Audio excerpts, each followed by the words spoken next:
өзүмдү тааныйм, нукуралуулугумду кабыл алам, мен да өнүгөм деген нерселер алгач курсагың тойгондон кийин, окууңду бүтүп, белгилүү бир жерде иштеп, белгилүү бир пландарыңды аткаргандан кийин анан ошол нерселер, ошол ойлор сени аябай кууп алат экен да. Анан бүгүнкү чыгарылышта негизи өзүмдү кабыл алуу деген эмне, өнүгүү деген эмне, мага жардам берген ушул өнүгүү жолумда, өзүмдү тааныганга аракет кылганда жолумда мага жардам берген негизги 6 кадамды айтып берем. Жөн эле 6 кадамдар эмес, чын эле жашоодон алынган, азыркы тил менен айтканда лайфхактар менен дагы бөлүшөм. Аягына чейин угасыңар деген үмүттөмүн. Эң биринчи эле өзүмдү тааныйм дегенде эле сөзсүз түрдө барып бир жерден окуш керекпи, курска катышыш керекпи, психологко барыш керекпи деген суроолор келет да. Эмнегедир, себеби азыр Инстаграмда да ушунчалык маалымат көп. Анан кел менин курсумду сатып ал, кел мен психологмун, сенин ушундай жан дүйнө жараттарың бар деп эле ар ким ар кандай эле мындай ситуацияларды, сенин абалыңды, жан дүйнөңдү, абалыңды сүрөттөй берген үчүн анан кээде бушайман болуп каласың да. Мен чын эле бул курсту сатып алсамбы, бул мага керекпи, кереги жокпу, мен чын эле психологко көрүнүшүм керекпи, азыр абалым чын эле мен ошондойбу деп ого бетер багытыңды жоготкон абалың белгилүү бир кандайдыр бир орусча айтканда тупикке түшүп калгандай болот да. Бирок мен үчүн эң өзүм аңдабай азыркы психология жаатында азыр магистратурада окуп атам Гарвард университетинде. Анан ошол жерден үйрөнүп аткан, азыр биздин жагы чөйрөбүздө психологдорду чакырып алып ошол жерде маектерди куруп, ушул турбайбы деген нерселер мага жете элек кезде дагы сезимдеримди анализ жасаганга аракет кылып баштап турмун да. Эң биринчи өзүмдү тааныйм, өзүмдү кабыл алам деген адам сезимдери менен беттешип баштаганы абдан маанилүү да. Сезимдер дегенде эле биз мисалы азыр жаныңыздагы адамдан деле же өзүңүздөн деле ошо видеону көрүп аткан учурда бир аз токтотуп коюп, же болбосо видеону көрүп бүткөндөн кийин азыр мен кандай сезимдемин деп өзүңүздөн сурап көрсөңүз, көпчүлүк учурда сезимдериңди айткан дагы оор болот да. Себеби бизге кичинекей кезибизде биздин дүйнөбүздө сезимди үйрөтүү, эмоцияларды фильтрлөө, момундай адамдын эмоциялары болот деген нерселерди тилекке каршы бизге түшүндүрүп берген эмес да. Андай концепт жок да. Себеби мектепке чейин бакчага барасың, анан бакчада ойнотот, санаганды үйрөтөт, окуганды үйрөтөт, бирок эмнегедир сенин эмоцияларың менен беттештиргенди үйрөтпөйт. Андан кийин мектепте албетте толтура сабак бар, 5-6 сабак аласың, анан экзамендерге даярданасың. Анан баланын жалаң гана интеллектуалдык тарабын ойлой берип, анан эмоционалдык интеллектин, ошол сезимдерин башкарганды азыр soft skills деп айтып коюп атпайбызбы? Мисалы, акылыңдан сырткары дагы сенин биле турчу эмоцияларыңды башкарганды билгениң, башкалар менен иштегенди билгениң, мисалы, команда менен стрессти башкарганды билгениң, жаңы чөйрөгө келгениңде, жаңы бир проекттер башталганда ошол нерсеге адаптация болгонду билгениң деген нерселер, ошол нерселерди кандайдыр бир деңгээлде биздин чөйрөдө такыр окутулбай көрбөй калганбыз да. Анан мектебибизде да жок, ата энебизде да жок. Анан ошол нерселердин айынан дагы биз балким жан дүйнө жараттарым барбы, азыр мен психологко көрүнүшүм керекпи, эмнеге мен ушундай абалдамын деген бүдөмүк бир беймаза бир абалга келип калганбыз. Бирок чын-чынына келгенде, эгер адам өзүнүн эмоцияларын анализдегенди билсе, мен азыр ушул тапта, мисалы, балким мен ушул видеону тартып атканда кандай сезимде болуп атам? Мисалы, мен кубанып болуп атам, бир эле учурда толкунданып болуп атам. Бул видеом жагабы, жакпайбы, силер көрөсүңөрбү аягына чейин, же ушул жерден жаап саласыңарбы деген да толкундануу сезимдери да болуп атат. Себеби убакыт бөлүп ушунча тартып аткандан кийин албетте бирөөлөр көрсө, пайда тапса деген үмүттө болосуң да. Ошол сыяктуу ар бир адам ар бир мүнөттө да дебейин, ар бир көз ирмемде сезимдер менен жашайт да. Сезимиң болгон үчүн адамсың да.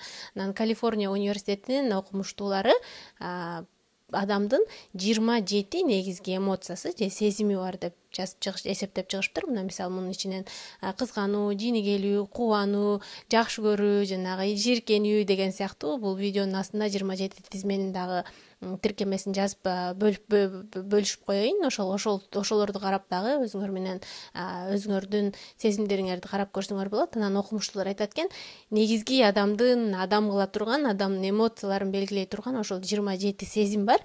Анан ошол 27 сезим бири-бирине аралашып отуруп 34 4000 даана сезимге алып келет деп элестетсеңиз, сиз азыр мисалы ушул видеону көрүп атасыз, ушул видеону көрүп атып эле 5-6 балким андан дагы көп сезимдерди аралашып, ойлонуп, ошонун ичинде курчалып турасыз да. А бирок сиздин бир күн ичинде ошол 27 эле сезим эмес, андан дагы көп сезимдерди жашашыңыз мүмкүн экен да, сезишиңиз мүмкүн. А өмүр бою 34 000 сезим бар дейт. Эми бул чоң бир аалам да, ошонун баардыгын сезип аракет кылып көрөсүз. Эми бул сезимдерди кантип мен анализдегенди үйрөнөм дейсиз да деген суроо. Мага эң жардам берген методдордун бири бул ойлорумду, сезимдеримди жазуу. Мен тилекке каршы 2019-жылы 27 жашымда болуп каламбы, ошондо ойлорумду, ичиме келген, бургуштап келген ойлорумду, мени беймаза кылган нерселерди, ушу коомдон алган таасирлеримди жазып, күндөлүк жазып, оюма эмне келсе ошону жазганга аракет кылчумун да. Жазып атып, анан сезимдеримди фильтрлегенге аракет кылдым. Бирок тилекке каршы ушул 27 сезим болот экен, ушул сезимдердин негизинде экен деп жазганды билген эмесмин, себеби ал убакта психолог менен иштешкен эмесмин да. Бирок мага ошол journaling деп коет англис тилинде, азыр дүйнөдө белгилүү ар бир белгилүү адамдар, негизи эле ар бир адамга ошол өзүң сезимдериңди кабыл алып, жанагы менталдык абалыңа көңүл буруп деген нерсеге күндө ойлоруңду 10-15 мүнөт болсо да өзүңө убакыт бөлүп жаз деген нерсе, ошо journaling деген методиканы баарына сунушташат да, күндөлүк методикасы кыргызча которуп койгонубузда. Ошол жерде ошол сыяктуу мисалы күндөлүк жазуу менен мен мына жөнөкөйлүк деген китеп күндөлүктөрүм 5 жылда жазылган күндөлүктөрүмдүн жыйнагы чыкты. Жазып отуруп кадимкидей ичимдеги болгон караңгылыктарым менен беттешип жүрмүн да. Эгерде сен өзүңдүн ичиндеги караңгылыктарың менен беттеше албасаң, кандай сезимдериңдин баардыгын фильтрлей албасаң, анда өзүңдү тааный албайсың, нукуралуулугуңду кабыл ала албайсың да. Тилекке каршы бизде кандай адам бала төрөлгөндөн кийин ушундай нукура таптаза сонун болуп төрөлөт. Анан акырындык менен ар бир эмоциясын үйрөнүп баштайт да. Адамдын мээси дагы, баланын мээси дагы өнүгүүсү менен ар бир эмоциясы өнүгөт деп айтылат да. Анан мисалы эң жөнөкөй 4 жашка 5 жашка келип калганда баланын мээси боорукер болгондугу, мисалы жөнөкөй эле колундагы оюнчугун бөлүшкөндү деген нерселерди да үйрөнүп баштайт да. Ага чейинки баланын колундагы оюнчугун тартып ала турган болсоң, башка бирөө турса бирөөгө берип коеюнчу, ушул боорум ооруп койсунчу, мени менен да ойносунчу деген нерселерди билбейт дейт да. Мисалы ушул сыяктуу эле мээсинин өнүгүүсү менен ар бир адамдын эмоциялары өнүгөт. Эмоциялар өнүгүп атканда бала кичинекей кезинде мисалы ыйлап баштаганда, кыйкырып баштаганда, кайра сен мисалы 3 жашында келип калган маалда өзгөчө энесин согуп баштаган абал болот экен. Эгер балдарыңар бар болгон болсоңор билсеңер керек, кичинекей кезинде жини келсе эле келип чапкылап баштаган маалы. Мисалы ошол убакта жини келгенде өзүн контролдогонду билбейт да бала. Мен жиним келгенде бирөөнү сокпошум керек экен деген нерсени билбейт да. Ошол сыяктуу ар бир эмоциясы пайда болгондо анан эне, ата эне ошол эле бакча, сен азыр жиниң келип атат, атканда мындай кылыш керек деген сыяктуу нерселерди үйрөтүп атып, анан балага эмоционалдык жетилүүнү along the way англисче айтканда мындай бала менен бирге чогуу өстүрөт да. Бизде тилекке каршы ошондой нерсе болбогон үчүн анан биз ушундай кийин 30га чыкканыбызда, 20га чыкканыбызда, балким 40ка чыкканыбызда анан нөлдөн баштап үйрөнүүгө туура келет экен. Анан биздин Телеграмда жабык чөйрөбүз бар. Ал жерде жума сайын психологдор келип турат, түрдүү сабактарыбыз, онлайн вебинардарыбыз болуп турат. Анан ушул жайда эмоционалдык жетилүү деген тематиканы тандап, анан август айында күндөлүк чалленжин жасаганбыздан, күндөлүк чалленжин белгилүү кыргызстандык психолог Малакай мырза менен бирге суроолорду түзүп, жөн эле күндөлүк жазып отурбастан ошол 27 сезимдин негизинде суроо түзүп, күндө бирден суроо берип, анан эмоцияларыбызды ошо менен фильтрлеп жазганга аракет кылдык да. Мисалы ушундай сыяктуу 30 күн өзүңүзгө бөлүп алып, балким жумасына 2 жолу болсо да, 3 жолу болсо дагы сезимдеримди жазганга аракет кылам деп аракет кылып жазып көрсөңөр болот. Мисалы ушул видеону көрүп бүткөндөн кийин деле мен кандай сезимде болдум деп ошол нерселерди жазып, анан бүгүн күн ичинде кандай нерсе болду, мени жиним келтирген эмне бар деген сыяктуу күнгө бөлүп алып да жазсаңар болот да. Анан эгер буга чейин такыр күндөлүк жазып көрбөгөн болсоңор, биздин Телеграмдагы жабык каналыбызда ошол суроолордун баардыгын 30 күндүкүн бөлүп жазып койгонбуз. Анан жазылып алып көрүп, өз убактыңыз менен бирге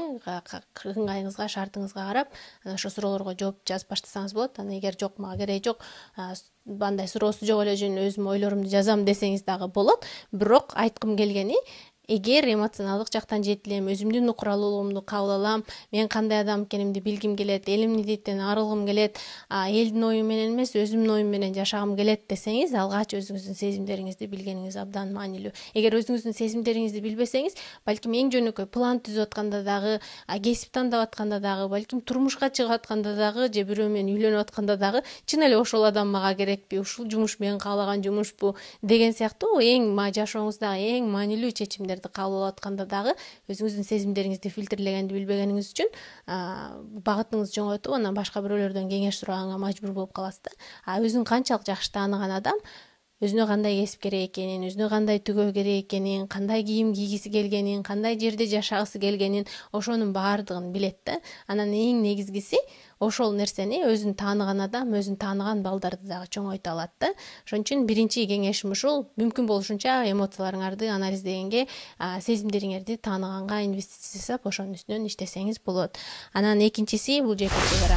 Көпчүлүк учурда биздин жашообуздагы беймазаларыбыздын көпчүлүгү тилекке каршы жеке чегараларды коргогонду билбегенибиз үчүн, анан башкалардын жеке чегарасын коргогонду билбегенибиз үчүн дагы келип чыгат. Бизди кичинекей кезибизден биздин маданиятыбызда үй бүлө институту эң негизги ролду ойнойт. Албетте анын жакшы тарабы бар. Башыңа жамандык келе калса, сени көтөрмөлөп колдоп кетчү адамдарың бар, бирок ошончолук аябай тыгыз байланышта сенин жашооң ичине тышына чейин, керек болсо төшөгүңө чейин аралашып кирген маданиятта жеке чегараңды коргонуу, жеке чегара деген түшүнүк, концепти өзү жок да. Эми жаш келин үйлөнгөндөн кийин жаңы турмушка чыгып атса, анан төшөгүн текшерип дагы деле кыздык текшерип атпайбы? Бул мисалы эң чоң жеке чегара талкалагандык. Анан азыр эртең менен туруп сен төшөгүңдү текшерип, анан болтор өтө деп анан кайненеңе, чоң кайненеңе чала турат деген нерсе, бул эми өмүр бою травма ала турчу нерселердин бири да. Ошол сыяктуу эле жеке чегаралар күндө ар түрдүү кырдаалдар менен талкалана берет да.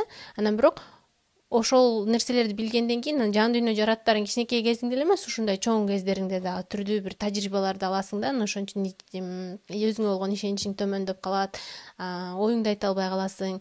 Адам качан ооруйт, качан өзүнүн тандоолору менен эмес, башка бирөөнүн тандоолору менен жашаганында улам ошол нерсе тырыша берип, булчуңдар тырышып, жүрөк ооруларына себеп болуп, ар түрдүү стресске кабылып, анан мисалы өтө стресс болгон адам дагы дайыма жеке чегарасын коргогонду билбей, мисалы өз ою менен жашай албай кыйналган, кысталган турмушка жашап баштаганда дагы адамдын эгер өзүң айта албасаң, жан дүйнөң айта албаса, анан денең айтат деп коет да. Мисалы аллергия болуп баштайт, түрдүү жанагындай экземалар болот, доктурга барып да айыга албай атам деген нерселер бар го. Бирок терапиядан психолог менен иштешип отуруп, мисалы ошол аллергиясы, ошо жана колуна чыккан экземалары дагы кадимкидей айыгып баштагандар бар.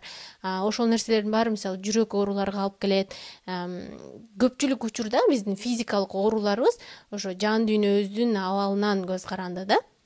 Себеби канчалык ичиң руханий абалың жакшы болсо, канчалык бактылуу болсоң, организмиңе барган, организмиңдин дагы, денең менен баары рухуң экөө бир синхронно иштейт да, орусча айтканда.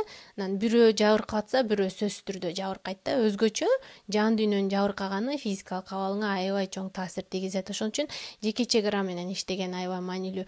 Мен мисалы үй бүлөдө жолдошум менен, же болбосо кайын журт менен биздеги эң чоң маселелердин бири беймазаларыма себеп болуп атканда мен кайсы жеке чегарамды коргой албай атам да. Мисалы өзгөчө келин болуп жаңы баргандан кийин ал үй бүлөгө бизди кичинекей кезибизден баши, ошол сенин үй бүлөң, анан күйөөң чыгарып коет, анан деген сыяктуу бир аябай идеалдуу жакшы келинди тарбиялаганга аракет кылат да тилекке каршы. Ошол боюнча сен жашсың, кенедей кезиңден ошол тарбияны көрүп, анан башка бирөөнүн турмушуна барганда албетте табигый түрдө сен ал үй бүлөгө жаккың келип, анан идеалдуу келин болгонго аракет кыласың. Анан бирок идеалдуу деген нерсе жок да, идеалдуу адам жок. Идеалдуу адам жок болгондон кийин кантип идеалдуу келин болосуң? Ал нерсе да мындай мүмкүн болбой турган нерсе да. Ошол үчүн жаш келин болуп барганда да өзүңдүн жеке чегараларыңды койгонго аракет кылганың маанилүү да. Апаң менен, кайненең менен, бизде кайненелер решала го үйдө.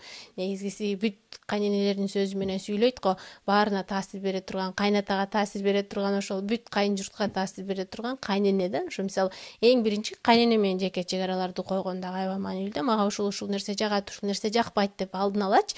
Бул нерсе жеке чегараны коюш үчүн дагы өзүңө болгон болгон ишенич менен өзүң кичинекей кезиңден тарбияланып жеке чек араларыңды коюу менен бирге анан мындай адекваттуу түрдө жакшы коммуникация менен айтып кыйкырышып өкүрүшпөй ошол нерселер менин да акырындык келгени аябай маанилүү да. Анан мен жабык каналда биздин жеке чек ара боюнча узун вебинар өткөм, 1 сааттык.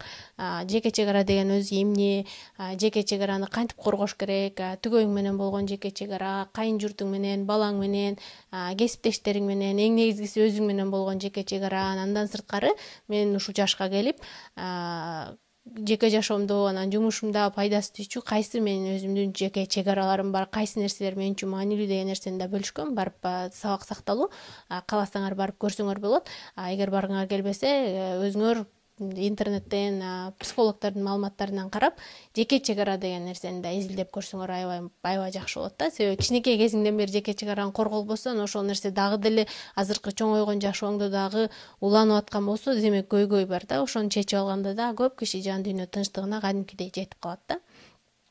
Анан үчүнчүсү өзүңө кам көрүү. Өткөндө бир подкаст укканымда бир доктур бар экен, кичине кыска бир мисал кылып айтып берейин. Өзү хирург, жалаң жана оор сөөктөр, тарамыштар сынганда чоң атлеттер, чоң спортсмендер менен иштейт экен да. Аларга түрдүү операциялар жасап, кайра калыбына келтирип, анан бутуна тургузуп, кайра спортко кошконго аракет кылат экен, өзү хирург.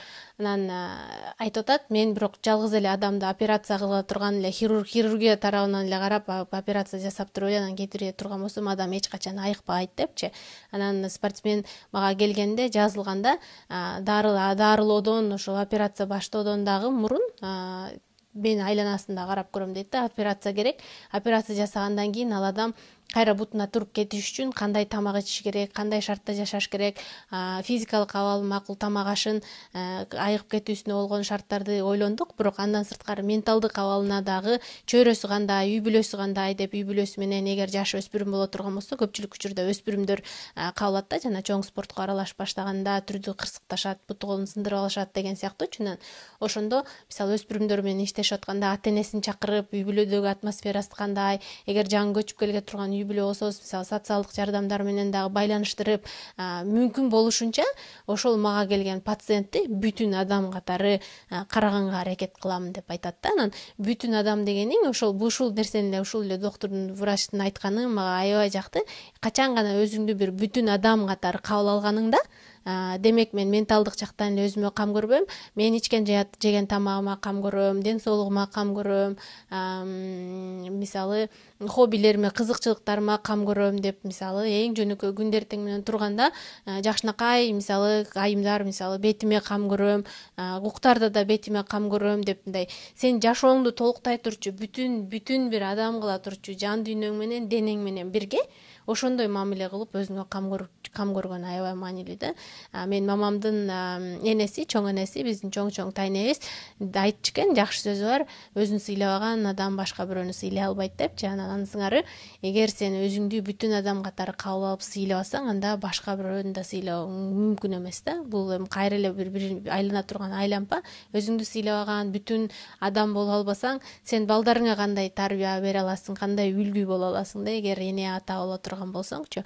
Ошон үчүн ушул нерсеге мындай концептуалдык түрдө өзүңдү толук бир бүтүн организм катары карап, анан ошондой кам көрүп баштаган аябай маанилүү да. Мисалы көпчүлүк учурда менталдык оорулардан мурун, мисалы өзүм чарчап атам, жумушка баргым келбейт, дайыма бир нерсени алдыга жылдырып атам деген дей турган болсоңуз, мисалы эң жөнөкөй психологко бараардан мурун дагы, мисалы кан анализ тапшырып, витаминдериңер жетеби, жетпейби, ошону дагы караштырып көргөн аябай маанилүү да. Көпчүлүк учурда өзгөчө төрөгөндөн кийин же мисалы кыш бүткөндөн кийин жазга жуук организмиңде витаминдер жетпей, анан ошол дагы балким сенин чарчооңо да себеп болушу мүмкүн да. Анан мисалы жашооңо спортту кошуу, ушул сыяктуу өзүңдүн мисалы менталдык абалыңа, жан дүйнөңдүн беймазалыгына жалгыз гана мээ үчүн мындай психологиялык эле жардам ала бербестен өзүңдү бүтүн адам катары кабыл алып ар түрдүү компоненттерин, мисалы 5 кол боло турган болсо, бул алакан сиз болсоңуз, бул ар бир айткан компоненттери ушулар да. Мисалы психологиялык жактан карадыңыз, өзүңүздүн ичкен тамак ашыңызга карап атасыз, мисалы да. Андан сырткары ден соолугуңузга кам көрүп атасыз, спорт менен алектенип атасыз, мисалы хоббилериңиз бар деген сыяктуу санай берсе толтура сенин бүтүн адам жасай турчу нерселер, бирок ушунун баарына бирден маани берген дагы аябай маанилүү. Бул менин оюмча, менин жеке пикирим, өнүгүүдөгү эң маанилүү тепкичтердин дагы бири ушул да. Анан төртүнчүсү дисциплина, туруктуулук. Өнүгүү жолундамын, өзүмдү тааныгым келет деген нерсенин баардыгы дегеле адамдын ар бир ийгилигинин аркасында дисциплина, туруктуулук турат да. Эгерде мисалы жеке чек арамдын үстүнөн иштегим келип атат десеңиз дагы, бир эле жолу жеке чек араңды коргоп коюп, ошо менен кетип калганда дагы болбойт да. Туруктуу түрдө 10 жолу, 20 жолу, 30 жолу кайталап ошондой кырдаал болгондо дайыма ошо жеке чек ара коюп алдың да, бир эрежечи, ошонун үстүндө тура албасаң, туруктуу түрдө жасай албасаң, ал жеке чек араңда эч качан корголбойт. Ошол эле мисалы жашооңо спорт менен машыгам деп, спортту киргизгенде бир күн жасап, 2 күн жасап коюп таштап койгонуңда ал дагы болбойт. Эң жөнөкөй эле айтайынчы, баарыбыздын эле көйгөйүбүз, мисалы эң жөнөкөй англис тили үйрөнүп атканда деле көпчүлүк киши мен мисалы англис тили үйрөнө албайм дейт да.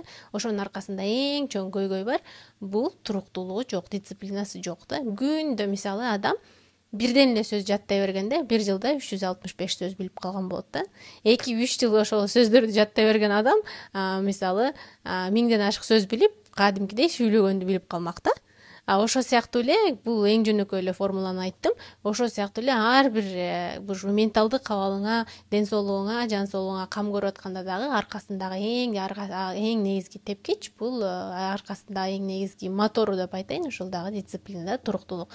Анан дисциплина боюнча биздин жак чөйрөбүздө атайы бул туурасында мен кайынсиңдим менен болгондо сабак бар, психологдор менен болгон маектерде да бир канча жолу айтканбыз. Анан дисциплинаны отурукташтыруу үчүн дагы биз июль айында йога челлендж жасаганбыз. Анан азыр кайра сентябрь айында дагы алып келдик.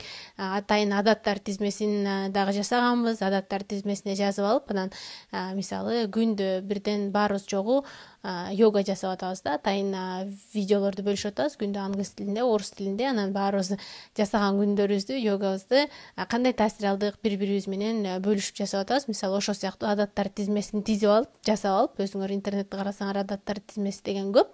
Ошолорду мисалы чыгарып алып, музаткычыңарга чаптап коюп, мисалы эң жөнөкөй эле биз дисциплина үчүн эмне жасап атабыз деген мисалы күндөлүк жасадык, 30 күндүк күндөлүк жасадык. Бул да бир дисциплинабызды отурукташтырганыбызга аябай жардам берди. Анан эле мисалы йога жасап атканыбызда, мисалы муздаткычка чаптап коюп, ошол сыяктуу эле адаттар тизмеси да интернетте аябай көп. Каалаганыңызды жазып баштасаңыз болот да. Мисалы бүгүн англисче бир сөз жаттайм, же болбосо йога жасайм, же болбосо мен жакшы көргөн тамак жасап жейм, же бул китепти окуйм деген сыяктуу күндө жасагыңыз келген, туруктуу түрдө жасагыңыз келген адаттарды тизип алып, анан мисалы 1 ай толугу менен баарын жасап көргөнгө аракет кылсаңыз, анан кадимкидей ошолор адатка айланып, калыптанып калганын көрөсүз да.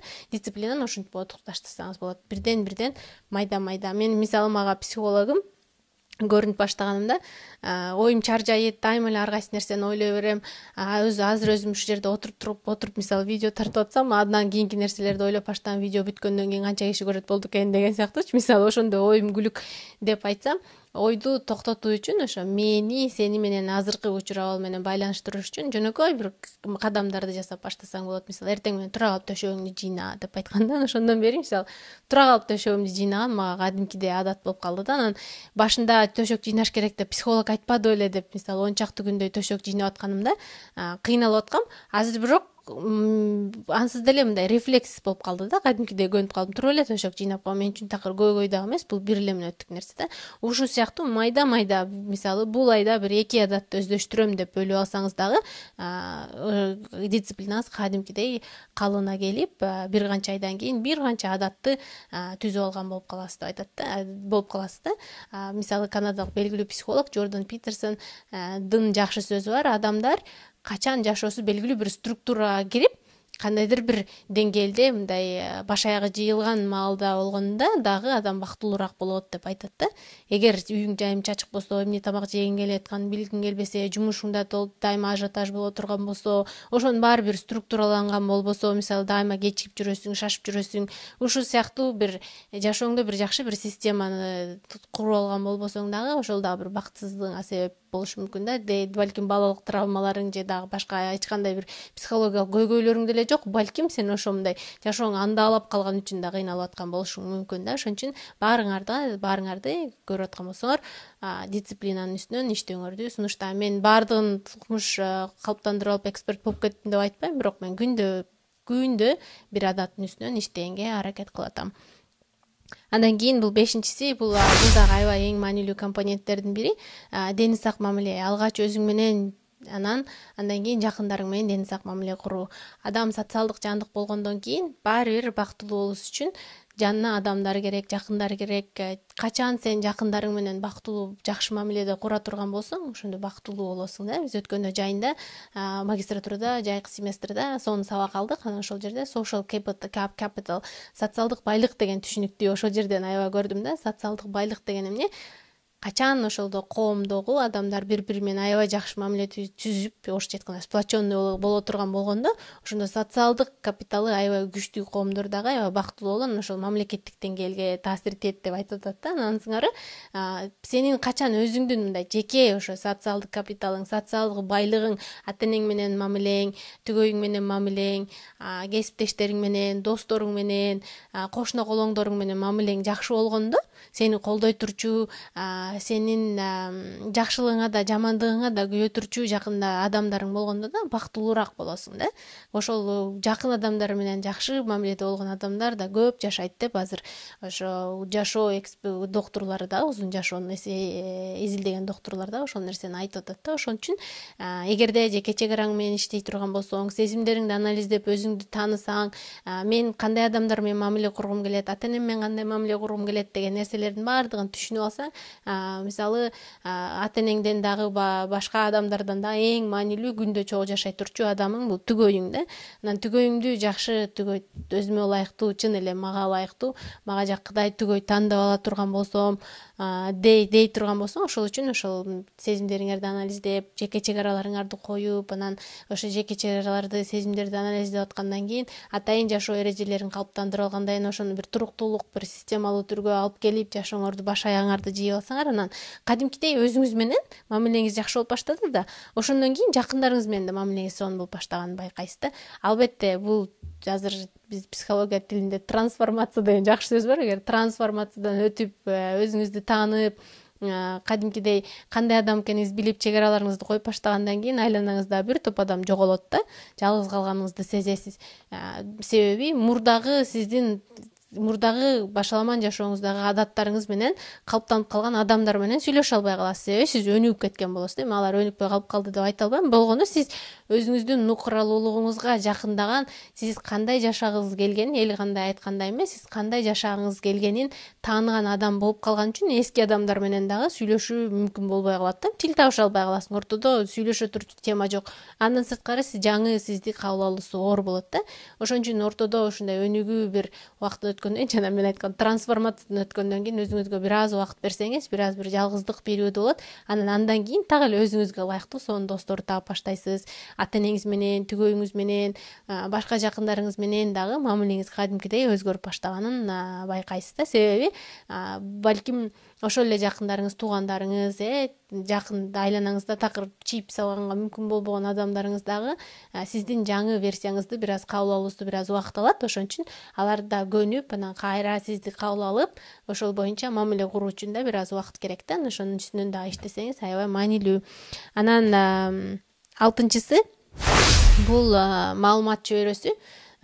Өнүгүү, өсүү деген сөз өзү эле башында айтып атпайбы, ошол сыяктуу эле дайыма бир маалыматтын, жакшы бир дүйнөлүк деңгээлдеги маалыматтын бир эле адамдын эмес, бир канча адамдын, окумуштуулардын дүйнөдө эмне болуп атат деген сизден башкача ойлонгон адамдардын дагы маалыматтарына өзүңүздү көмүп турсаңыз аябай пайдалуу. Мен мисалы күндө түрдүү подкасттарды укканга аракет кылам, дайыма түрдүү китептерди окуп турам. Азыр мисалы өзүм финанс адиси болгонума карабай, ушундай жан соолуктун адвокаты болуп, жан соолук маалыматтарын тараткан мага аябай жагып аткан үчүн мисалы магистратурага психология жаатына окууга тапшырдым, окуп атам. Азыр мисалы адамдын табигаты деген сонун сабак окуп атабыз да. Адамдын өнүгүүсү кайдан башталып, анан азыркы адамдар кандай болуп калдык деген нерсени мындай психологиялык жактан, мындай антропологиялык сабак алып атабыз да. Анан мага аябай жагып атат да. Ошо сыяктуу мисалы дайыма бир өнүгүүнүн үстүндө болуу деген дагы өзүңдү бир жакшы маалыматтар менен курчоо деген сөз да. Мисалы эң жөнөкөй эле жарым саатыңызды бошко кетирбей, мисалы менин дагы ушул видеомдо укмуш маалыматка бай деп айтпасам дагы, балким сиз укпаган, мурда маани берип ойлобогон нерселерди мен айтып атканым сиз да өзүңүздө бир маалымат алып атасыз деген сөз да. Мына өнүгүүңүздүн дагы бир жолу. Мен сизден акылдуумун, мен акыл үйрөтүп атам деп айтпайм бул жерде. Болгону балким сиз маани бербеген нерселерди айтып атышым мүмкүн да, эскертип атышым мүмкүн, деп калышыңыз мүмкүн да. Ошол сыяктуу эле өнүгүүңүз дагы ушул да. Мен да дайыма башка бирөөлөрдүн подкасттарын, видеолорун көрүп турам да. Себеби мен маани бербеген нерсени айтышым мүмкүн, же мен укпаган нерсени айтышым мүмкүн, мен такыр билбеген нерселерди да үйрөтүп коюшум мүмкүн да. Ошон үчүн дайыма маалыматка курчап, окуп, өнүгүп турганда дагы адамга аябай пайдалуу. Адамдын мээси, адам өзүн дайыма жанагы өзгөчө айымдар декретке отуруп калганда деградация болуп коомдон артта калгандай сезесиң го. Ошолокто жана балаңды багып, бир бошобой аткан маалыңда ага чейин окуп аткансың, иштеп аткансың, дайыма бир өнүгүүнүн үстүндө болчусуң да. Анан ошол нерсе токтоп калганда адам дагы аябай чоң депрессияга кирет экен да. Менде мисалы ошондой нерсе болгон да. Ошол үчүн мисалы декретте отурганда дагы сөзсүз түрдө барып окуу, жай окуу дегендик нерсе эмес. Мисалы жумасына 1-2 саат өзүңүзгө убакыт бөлүп, жакшы көргөн китебиңизди окуп, баягы мээңизди стимуляция кылып, баягы иштеп турган, өнүгүп турган абалыңызды кайра алып келип, өзүңүзгө бир аз кам көрсөңүз болот да. Дайыма өнүгүүнүн үстүндөгү адам дагы бактылуу болот дейт. Себеби качан адам өнүгүүнү токтотуп кое турган болсо, деградация болуп деп коебуз го. Ошол сыяктуу жашоосу бир максатсыз болуп калганда дагы маңызсыз болуп калат да. Максаты жок адамдын жашоосу маңызсыз да дегеним да. Анан ушундай 6 негизги нерсени айттым, бирок ушулардын ичинен 6-ны жыйынтыктап азыр бир жалгыз 7-си болсун, бирок кеңеш кылып айтып коеюн. Ушундай өнүгүү жолун баштагандан кийин, ошонун ичине кирип аткандан кийин, эми күнүмдүк жашообуз дагы бар, албетте кесибибиз бар, ата эне боло турган болсок ата эне жоопкерчилигибиз бар. Анан өнүгүүнүн ичине кирип кетип өнүгүп атам деп анан баарын таштап койгонго болбойт да, тилекке каршы. Макул, бул жашооңдун бир аспекти болушу мүмкүн, бирок күнүмдүк жашооңду дагы эс алып, досторуң менен чыгып, ата энең менен убакыт өткөрүп, төгөйүң менен убакыт өткөрүп деген нерселерди, хоббилериңе, кызыкчылыктарыңа убакыт бөлгөндү дагы унутпаш керек да. Кээде өнүгүү деген нерсе болгондо эле, мисалы жана толтура курстарга жазылып алып, баш оту менен кирип кетип, анан өзүнүн мурунку жашоосун такыр унутуп калат да адамчы. Өнүгүү учурунда мисалы кээ бир убакыт болгон менде, мисалы ага чейинки жасаган бир дагы ишим дин баарын баркын кетирип, баарын таштап коюп, муну эмне, ушул окууну эмнеге окудум экен, ушул кесипти эмнеге жасадым экен, муну кылбай эле койсом болмок, өмүрүм буга өтүп кеттир, тиге өтүп кеттир деген сыяктуу мындай буга чейинки жасаган аракеттеримди жокко чыгарып, орусча айтканда аннулировать этип салып, анан чоң бир кайгыга киргем да. Көрсө ошол нерсе туура эмес экен да. Мүмкүн болушунча ыраазычылык жасаган үйрөнүш керек экен. Ыраазычылык аябай маанилүү. Буга чейинки жасаган аракеттериң үчүн ушуга келдиң. Буга чейинки жасаган аракеттериң мисалы сени ушул видеону көрүп, өнүгүү жолунда эмнелерди кылсам болот экен, кантип дагы мындан ары дагы өнүксөм болот экен деген сезимге келүүңүз үчүн дагы ошол жашооңуздун ар бир бөлүгүн жашап өтүп сезип, анан ушул күнгө келишиңиз аябай маанилүү болчу да. Ошон үчүн ушул видеону көрүп аткан ар бириңиздерге видеону көрүп бүткөндөн кийин да, мен өнүгүүм үчүн да бир жакшы бир нерсе жасадым деп өзүңүзгө ыраазычылык айтып койсоңуз болот. Анан пайдалуу болду деген үмүттөмүн. Кайра бир сире санап ийейин кыскача. Өзүңдү таанып, өнүгүү жолунда мага жардам берген негизги 6 кадам. Биринчи, сезимдеримди анализдеген, фильтрлеген. Экинчи, жеке чегарамды коюп, ошону коргогонду үйрөнүү, анан айланамдагы башка адамдардын да жеке чегарасын коргогонду үйрөнүү. Үчүнчү, өзүңө бир бүтүн адам катары кам көрүү. Төртүнчү дисциплина, туруктуулуктун үстүнөн иштөө. Бул нерселердин баардыгын туруктуу түрдө жасаган аябай маанилүү. Анан эң алгач өзүм менен, бешинчи анан жакындарым менен ден сак мамиле курганга аракет кылуу, алтынчы маалымат чөйрөсү. Анан жетинчиси эң жыйынтыктоочусу, ушунун баарын жасап атып өзүң экениңди, буга чейинки жашооңдун дагы маанилүү болгонун унутуп калбоо. Видеом пайдалуу болду деген үмүттөмүн. Ушул каналда моралдык, эмоционалдык өнүгүүгө багытталган, андан сырткары бонус каттар, финансылык сабаттуулук боюнча да видеолорду бөлүшүп турам.